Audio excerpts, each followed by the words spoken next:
Hi friends, this is dileep murgan and once again welcome to the new TEDMED channel. Friends, ఈ వీడియోలో నేను computer గురించి చెప్పబోతున్నాను. Computer ఏంటి? సో ల్యాప్టాప్స్ వచ్చేసి కంప్యూటర్స్ ఉన్నాయి, పీసీస్, సో రకరకాల అబ్రివేషన్స్ అనేవి మనకున్నాయి. 2-in-1 laptops, okay, gaming laptops, ఇది రకరకాలుగా మనం వింటూ ఉంటాం. సో ల్యాప్టాప్స్ గురించి మనం తర్వాత వీడియోస్లో డిస్కస్ చేసుకుందాం. సో ఈ వీడియోలో నేను కంప్యూటర్ అంటే మనకి రెండు రకాల కంప్యూటర్స్ అనేవి మనకి ఉన్నాయి. సో ఈ రెండు రకాల కంప్యూటర్స్ ఎలా డిఫైన్ చేస్తామంటే అసెంబుల్డ్ కంప్యూటర్ ఒకటి, నార్మల్గా ఒక బ్రాండింగ్ ఓన్లీ ఒకే బ్రాండ్తో ఉన్న కాంపోనెంట్స్ తీసుకుంటే అదొక కంప్యూటర్. సో ఇలా మనకి 2 టైప్ డివైడింగ్ అనేది ఉంటుంది. So assembled, non assembled. So ఈ రెండింటికి ఏది బెస్ట్ అనేది నేను ఇప్పుడు చెప్పబోతున్నాను. సో ఆ ఏ కాంపోనెంట్స్ వాడాలి, సో ఈ వీడియోలో మీకు మొత్తం క్లారిటీ అనేది నేను ఇవ్వబోతున్నాను. మరింకెందుకు ఆలస్యం, let's begin our show.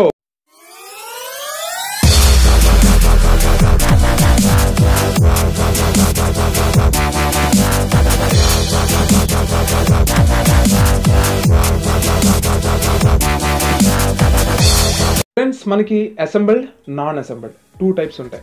అసెంబుల్డ్కి non అసెంబుల్డ్కి తేడా ఏంటి అని అంటే, మనకి ఒక బ్రాండ్ ఉంది, ఓకే. ఫర్ ఎగ్జాంపుల్ లెనోవో తీసుకుందాం. లెనోవో తీసుకుంటే వాటిని రకరకాల పేర్లతో అయితే పిలుస్తూ ఉంటారు. కొంతమంది నోట్బుక్ అంటూ ఉంటారు, కొంతమంది నార్మల్గా పీసీస్ అంటూ ఉంటారు. రకరకాలుగా ఎన్నన్నా సరే desktop is a desktop, laptop is a laptop. Okay, lap మీద మనం పెట్టి థైస్ మీద పెట్టి మనం వర్క్ చేస్తాం కాబట్టి దాన్ని ల్యాప్టాప్ అంటాం. అండ్ మనం డెస్క్ సంథింగ్ ఇప్పుడు మన కంప్యూటర్లో పెట్టి వాడలేం కదా, సో అందుకే వాటిని డెస్క్టాప్ అని అంటారు. అండ్ మనకి పామ్ టాప్స్ కూడా ఉన్నాయి. పామ్ టాప్స్ అంటే మనకి 10 ఇంచ్ 9 ఇంచ్ మనకి ఉంటాయి. సో పామ్ మీద పెట్టి మనం వర్క్ చేసుకోవడానికి అలాంటి పామ్ టాప్స్ కూడా ఉన్నాయి. మీరు ఎప్పుడు హెచ్పీలోని, లెనోవోలోని, వీటిలోని మీరు చూస్తుంటారు. యాసర్లోని కూడా మీరు ఈ పామ్ టాప్స్ మీరు ఎక్కువగా చూడొచ్చు. రిలయన్స్ ట్రెండ్స్లోకి ఎప్పుడైనా వెళ్తే మీరు చూడండి, అక్కడ పామ్ టాప్స్ అంటారు వాటిని. సో ఈ 3. సో ఫస్ట్ మనకి కావాల్సింది ఏంటి అని అంటే అసెంబుల్డ్కి నాన్ అసెంబుల్డ్ తేడా ఏంటి అని అంటే, సింపుల్గా మీరు ఈచ్ అండ్ ఎవ్రీ పార్ట్ మీరు కస్టమైజ్ చేసుకోవడం. కస్టమైజ్ అంటే మనకి సింపుల్గా చెప్పాలి అని అంటే, ఇప్పుడు నాకు ఈ కలర్ నచ్చలేదు, ఓకే, ఇది దేవుడిచ్చిన కలర్, ఓకే, అంటే ఇన్బిల్ట్గా దేవుడు అనే ఒక బ్రాండ్ అనుకుంటే నేను దేవుడి నుంచి వచ్చిన ఒక బ్రాండ్, ఓకే. అలా నా ఇంటి పేరే ఉంటుంది, అదొక బ్రాండ్. ఇప్పుడు నేనేమైనా మార్చుకోగలనా? మార్చుకోలేను. సో కస్టమైజ్ చేసుకోవాలి. కస్టమైజ్ చేసుకోవాలంటే నాకు ఈ కలర్ నచ్చలేదు. లైక్ మైకేల్ జాక్సన్ చూసారు కదా, కలర్ చేంజ్ చేసుకున్నారు. నోస్ పగిలిపోతే నోస్ చేంజ్ చేసుకున్నారు. అండ్ మనకి ఈచ్ అండ్ ఎవ్రీథింగ్, మనకి హెయిర్ నచ్చకపోతే హెయిర్ చేయించుకున్నారు. దీన్ని కస్టమైజేషన్ అంటారు, ఓకే.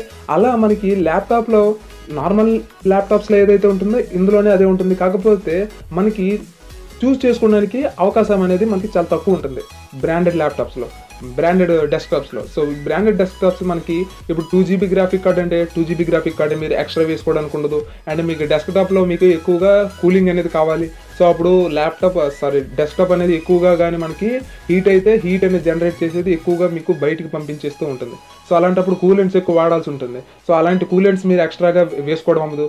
సో అందుకే ఎలాంటి ప్రాబ్లమ్స్ అనేవి మనకి ఈ డెస్క్టాప్లు అనేది ఎక్కువగా ఉంటుంది బ్రాండెడ్ డెస్క్టాప్స్లో. అదే అసెంబుల్డ్ అనుకోండి, మీకు ర్యామ్ ఎంత కావాలి, హార్డ్ డిస్క్ ఎంత కావాలి, మీకు గ్రాఫిక్ కార్డ్ ఎంత కావాలి, స్క్రీన్ కావాలి, ఇదంతా కూడా మనం కస్టమైజ్ చేసుకోవచ్చు.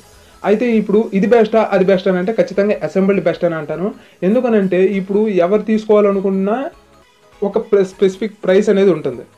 మీకు నార్మల్ బ్రాండెడ్ డెస్క్టాప్స్లో మనకి అన్ని ఆప్షన్స్ అనేవి దొరకవు, ఓకే. అది ఉంటాయి, ఇది ఉండదు, ఇది ఉంటుంది, అది ఉండదు. అందుకని ఎవరైనా కంప్యూటర్స్ కానీ ఎవరైనా సరే తీసుకుందాం అనుకుంటే మాత్రం ఖచ్చితంగా అసెంబుల్డ్ తీసుకోండి. ఇది నా సజెషన్. ఎందుకనంటే మీకు బ్రాండెడ్లో ఒక 50,000 వరకు కొందామన్నా సరే మనకి 50,000 రూపీస్ డెస్క్టాప్స్ అనేవి చాలా అరుదుగా దొరుకుతూ ఉంటాయి. ఏదో ఒక ప్రోడక్ట్ మిస్ అయిపోతూ ఉంటుంది, ఓకే. మీకు ల్యాప్టాప్ కన్నా డెస్క్టాప్ అనేది చాలా ఎక్కువ కాస్ట్లో ఉంటుంది. అప్పుడు చాలామంది మనకి చెప్తూ ఉంటారు. సో అప్పుడు వేరు. ఇప్పుడు ల్యాప్టాప్స్ కంటే మనకి డెస్క్టాప్సే ఎక్కువ రేట్ ఉన్నాయి అసెంబుల్డింగ్ చేసుకుంటే.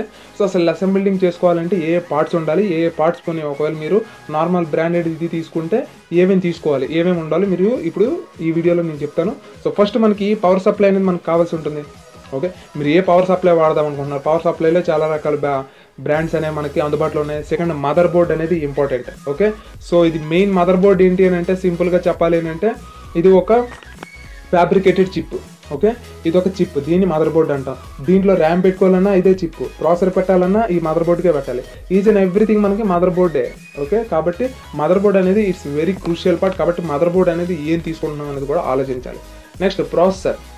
అది ప్రాసెసర్ అంటే i5, i3, i7, సో ఇలాంటి ప్రాసెసర్ అనమాట. మనకి ఇంటెల్ ఉంది, రేడియన్ ఉంది, ఇలాంటి చాలా రకాల కంపెనీస్ మనకి ప్రాసెసర్స్ తయారు చేసి అమ్ముతుంది. అందులో మనకి ఇంటెల్ అండ్ రేడియన్ అనేది మనకి చాలా వరకు ఫేమస్. ఓకే, నెక్స్ట్ మనకి ర్యామ్. ఓకే, ఈ ర్యాండమ్ యాక్సెస్ మెమొరీ అనేది మనకి చాలా రకాలుగా దొరుకుతుంటాయి. 2GB, 4GB, 8GB, 16GB మనకి ఇంకెలా పెరుగుతూ ఉంటుంది. సో మీకు కావాలి అని అనుకుంటే ర్యామ్ కూడా మీరు కస్టమైజ్ చేసుకోవచ్చు, ఎక్కువగా పేరు పెంచుకోవాల్సిన అవసరం ఉంటుంది. Next storage. మనకి స్టోరేజెస్లో 2 టైప్స్ ఉంటాయి. ఒకటి వచ్చేసి హెచ్డిడి అంటే హార్డ్ డిస్క్ అనమాట. నెక్స్ట్ ఎస్ఎస్డి అంటే సాలిడ్ స్టేట్ డ్రైవ్ అంటారు. సో వాటికి వీటికి తేడా ఏంటి అని అంటే మనకి డిస్క్ ఉంటుంది. హెచ్డిడిలో మనకి డిస్క్ అనేది ఉంటుంది. మీకు డిస్క్ అనేది 5400 RPMలో మనకి తిరుగుతూ ఉంటుంది. ఒక మినిట్కి 5400 టైమ్స్ అది తిరిగి మీకు అవుట్పుట్ అనేది ఇవ్వడం జరుగుతుంది. ఏదైనా రీడ్ అండ్ రైట్ స్పీడ్ అనేది చేస్తూ ఉంటుంది. అదే మనకి ఎస్ఎస్డీలోకి వచ్చేసరికి ఎలా ఉంటుంది అని అంటే మనకి చిప్ అనమాట. ఇప్పుడు మెమరీ కార్డు ఉంది, దాంట్లో ఏమైనా డిస్క్ ఉంటుందా? ఏముండదు. సో అలాంటిది ఒక 64 అన్నీ కలిపి మనకు 256 అని 128 అని చెప్పి మనకి అందుబాటులోకి తీసుకొస్తారు. దాన్ని ఎస్ఎస్డీస్ అంటాం. సో హెచ్డిడి కంటే ఎస్ఎస్డి అనేది చాలా ఫాస్ట్ ఉంటుంది కాబట్టి ఎస్ఎస్డి అనేది వెరీ ప్రిఫరబుల్. అండ్ నెక్స్ట్ మనకి ఆప్టికల్ డ్రైవ్స్ అంటారు వీటిని. ఆప్టికల్ డ్రైవ్స్ అంటే ఏంటి అని అంటే బ్లూరే డ్రైవింగ్. అంటే మనం ఏదైనా ఇప్పుడు మ్యారేజ్ చేస్తుంటాం, లేదనుకుంటే సీడీ వేసి మనం ఒకటి చూడాలనుకుంటాం, ఒక మూవీ కానీ లేకపోతే కాపీ పేస్ట్ ఏమైనా చేయాలనుకుంటే ఓకే మనకి ఇది చాలా అవసరం. ఓఎస్ వేసుకోవాలన్నా మనకి ఈ డివిడి రైటర్ అనేది అవసరం. సో ఇది డివిడి రైటర్ అనేది ఉంటుంది. మనకి ఎల్జీ మంచి కంపెనీస్ ఉన్నాయి ఈ డివిడి రైటర్ చేసేది. మనకి బ్లూరే రైటర్ కూడా మనకు కావాలి అనుకుంటే మీరు ఎక్స్ట్రాగా పర్చేస్ చేసుకోవచ్చు. అండ్ నెక్స్ట్ మనకి జీపీయూ అంటాం. జీపీయూ అంటే గ్రాఫిక్ ప్రాసెసర్ యూనిట్. మనకి ఈ గ్రాఫిక్ ప్రాసెసర్ యూనిట్ అనేది చాలా మందికి డౌట్స్ ఉన్నాయి. ఏంటి అని అంటే జీపీయూ ఏం చేస్తుంది, అసలు గ్రాఫిక్ కార్డ్ ఏం చేస్తుంది అంటే మన స్క్రీన్ ఉంది చూసారా, మన స్క్రీన్లో చూపించాలి అని అంటే మనకి గ్రాఫిక్ కార్డ్ లేకుండా మనకి అది చూపించదు. యాక్చువల్గా ప్రాసెసర్లో మనకి i5 ప్రాసెసర్ ఉంది, i7 ప్రాసెసర్ ఉంది. ఆ ప్రాసెసర్కి ఒక గేమ్ ఆడేటప్పుడు మనం చూడాలి అని అంటే ప్రాసెసర్ అనేది మనకి ప్రాసెస్ చేసేస్తుంది. కానీ మనకు చూపించాలి అని అంటే ఖచ్చితంగా అక్కడ గ్రాఫిక్ ఉంటేనే. ఓకే, ఈ గ్రాఫిక్ ఏంటి అని అంటే మనకి చూపుకి రెటీనా అలాగో మనకి ఈ గ్రాఫిక్ కార్డు కూడా అలాగా. సో మన ముందు ఏమైనా యాక్షన్ జరుగుతుందా అని అంటే ఇప్పుడు ఫర్ ఎగ్జాంపుల్ నేను ఒకరిని ఎలా కొడుతున్నాను. ఓకే, సో దాన్ని నేను చూడాలి, ఎక్కడ కొడుతున్నానో చూడాలి అని అనుకుంటే ఖచ్చితంగా ఇది ప్రాసెస్ అనేది అవుతుంది. ఓకే, ప్రాసెసర్ అనేది వర్క్ అవుతూ ఉంది కానీ నేను చూడలేకపోతున్నాను అంటే గ్రాఫిక్ కార్డ్ లేదనమాట. అంటే నా కంట్లో లెన్స్ అనేవి లేకపోవడం వల్ల నేను చూడలేకపోతున్నాను. సో ఇప్పుడు మీకు అర్థమైంది కదా గ్రాఫిక్ కార్డ్ అంటే ఏంటో సింపుల్గా క్లారిటీగా. అండ్ నెక్స్ట్ మనకి ఈచ్ అండ్ ఎవ్రీథింగ్ మీకు ఏమైనా డౌట్స్ ఉంటే కామెంట్ సెక్షన్లో అడగండి, నేను చెప్తాను. And each and every part గురించి నేను డిస్కస్ చేయమంటే చేస్తాను. వీడియో లెంగ్త్ అనేది చాలా ఎక్కువైపోద్దని నేను కొంచెం స్పీడప్ చేస్తున్నాను. అండ్ నెక్స్ట్ వచ్చేసరికి మనకు సౌండ్ కార్డ్స్ అంటారు. Sound cards, video cards. Sound cards, video cards ఏంటి అని అంటే ఇప్పుడు ఆక్స్ కేబుల్ ఉంది, దాన్ని దేనికి పెడతారు మీరు? So next HDD aux cable కానీ లేదు అని అనుకుంటే మీరు బ్యాక్ నుంచి మీకు కోయాక్సిల్ కేబుల్స్ అని రకరకాల కేబుల్స్ అనేవి మనకు ఆడియోకి ఇవ్వాల్సి ఉంటుంది. దానికి సౌండ్ కార్డ్స్ యూజ్ చేయాలి. వీడియో కార్డ్స్ అంటే హెచ్డిఎంఐ పోర్ట్ కానీ లేదు అనుకుంటే ఏవీ పోర్ట్ కానీ ఇలాంటివి ఏవైనా సరే మీరు పోర్ట్స్ పెట్టాలి అని అనుకుంటే దానికి మీరు sound cards and video cards అనేవి తీసుకోవాల్సి ఉంటుంది. నెక్స్ట్ కీబోర్డ్, ఇది కామన్ మనకి ఎక్స్టర్నల్ పెరిఫెరల్స్ అంటారు వీటిని. ఓకే, మనకి కీబోర్డ్ అవ్వచ్చు, మౌస్ అవ్వచ్చు, స్క్రీన్ అవ్వచ్చు, ఈ మూడు కూడా ఎక్స్టర్నల్ పెరిఫెరల్స్ అంటారు వీటిని. ఇవి బయట మనకి డిస్ప్లే చేసేవి. సో ఇవి అవుట్పుట్స్ అనుకోవచ్చు, మనం టచ్ చేసేది. ఓకే, సో కీబోర్డ్ అనేది మనకి నచ్చింది తీసుకోవచ్చు. లాగైస్టిక్స్ కానీ కీబోర్డ్ అండ్ మౌస్ లాగైస్టిక్ తీసుకోవచ్చు. లేదు అనుకుంటే మనకి వైర్లెస్ మౌస్ ఉన్నాయి, వైర్డ్ మౌస్ ఉన్నాయి, చాలా రకాల అవైలబిలిటీ అనేది మనకి మార్కెట్లో అవైలబిలిటీ ఉంది. నెక్స్ట్ స్క్రీన్ వచ్చేసరికి మనకి అది ఎంత స్క్రీన్ తీసుకోవాలంటే ఫుల్ హెచ్డి వచ్చింది తీసుకోండి. అండ్ 4K కూడా మీకు అవైలబిలిటీలు ఉన్నాయి. ఎల్జీలో కర్వ్డ్ ఉన్నాయి, శాంసంగ్ కర్వ్డ్ ఉన్నాయి. లేదు అనుకుంటే మీ ఇంట్లో కానీ స్మార్ట్ టీవీ ఉంటే దానికి కూడా మీరు కనెక్ట్ చేసి మీరు ల్యాప్టాప్ని వర్క్ చేసుకోవచ్చు. సో CPU అయితే మీరు పర్ఫెక్ట్గా బిల్డ్ చేసుకోండి. ఈచ్ అండ్ ఎవ్రీథింగ్ మీరు మళ్ళీ స్క్రీన్ కొనాల్సిన అవసరం లేదు. మీరు ల్యాప్టాప్ ఓడుతున్నట్టు కూడా మీకు అనిపించదు, మీకు ఒక డెస్క్టాప్ ఓడుతున్నట్టు కూడా మీకు అనిపించదు. సో ఎక్కువ ల్యాప్టాప్ అనేది మనకు అలవాటు అయిపోయింది, అందుకే మాటకు వస్తుంది, సారీ ఫర్ దట్. సో ఇది ఫ్రెండ్స్, ఇవైతే మనకి ఖచ్చితంగా మనకి ఉండాలి. అండ్ యూపీఎస్ కూడా మనకు ఉండాలి. యూపీఎస్ అంటే ఏంటి అని అంటే ఇప్పుడు మనం ఏమైనా మంచి ప్రాసెసింగ్ చేస్తూ ఉంటాం. ఓకే, మంచి ఆపరేషన్స్ ఏమైనా చేస్తున్నప్పుడు మధ్యలో పవర్ ఆఫ్ అయిపోతే ఏమవుతుందంటే ర్యాండమ్ యాక్సెస్ మెమరీ అనేది మొత్తం మర్చిపోతుంది. ఓకే, మొత్తం మర్చిపోతే ఏమవుతుందంటే మళ్ళీ అది ఫస్ట్ నుంచి రీలోడ్ అవుతుంది. సో అలా జరగకూడదు అనుకుంటే మనకి యూపీఎస్ అనేది ఇన్స్టాల్ చేసుకోవాలి. అంటే ఇప్పుడు ఉన్న ఇన్వర్టర్ అనుకోండి.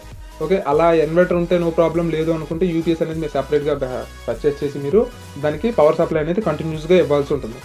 సో ఇవి మనకి ఈచ్ అండ్ ఎవ్రీథింగ్ మనకు ఉండాల్సిన కాంపోనెంట్స్. సో అసెంబుల్డ్ అంటే ఇది మనకి అసెంబుల్డ్లో ప్రతిదీ కస్టమైజ్ చేసుకోవచ్చు. మనకు వద్దు అనుకుంటే తీసి పడేయవచ్చు, కొత్త తెచ్చుకోవచ్చు. అండ్ ఏదైనా పోతే అది తీసేయవచ్చు, మళ్ళీ వేసేయచ్చు. లేదు మనకి పర్ఫార్మెన్స్ సరిపోలేదు అంటే తీసుకొచ్చి మళ్ళీ దానికి యాడ్ చేసేయచ్చు. అదే మనకి నార్మల్ బ్రాండెడ్ ల్యాప్టాప్స్లోకి వెళ్తే అంత మనకి కస్టమైజబుల్ ఉండదు, మన యూజర్ ఇంటర్ఫేస్ కూడా అంత బాగోదు. సో మనం వాడిచ్చిందే మనం వాడుకోవాల్సి ఉంటుంది. ఓకే, అందుకే అది కొంచెం తక్కువ రేట్ అనేది మనకి మార్కెట్లో దొరుకుతుంది, మనకి ఇది చాలా ఎక్కువ రేట్లో దొరుకుతుంది. అండ్ నెక్స్ట్ ఇంపార్టెంట్ మ్యాటర్ ఏంటి అని అంటే, మీరు వాడే CPU ఉంటుంది చూసారా కదా, ఆ కేస్ అనేది పర్ఫెక్ట్గా మంచి కేస్ అనేది కొనండి. మీకు ఏమైనా సజెషన్స్ కావాలంటే కింద డిస్క్రిప్షన్లో మీరు అడిగితే, కామెంట్లో అడిగితే నేను డిస్క్రిప్షన్లో వాటి యొక్క ఈచ్ అండ్ ఎవ్రీథింగ్ మీకు కస్టమైజ్ చేసి మీకు కింద డిస్క్రిప్షన్లో పెడతాను ఫ్రెండ్స్. సో నెక్స్ట్ వీడియోస్లో నేనేం చెప్తానంటే, సో బిగినర్స్కి అసెంబ్లీ చేసే విధంగా నేను అసెంబ్లీ టోటల్ కిట్ నేను మీకు కింద డిస్క్రిప్షన్లో ఇస్తాను. అండ్ నెక్స్ట్ వచ్చేసరికి గేమర్స్కి మంచి పీసీ ఏంటి, నెక్స్ట్ మనకి ఎడిటర్స్కి మంచి పీసీ ఏంటి అనేది నేను ఆ వీడియోలో రికమెండ్ చేయబోతున్నాను. And this is Dilip Murugan, keep smiling, signing off. Like, share, subscribe the new TEDMED channel for the more update like this videos.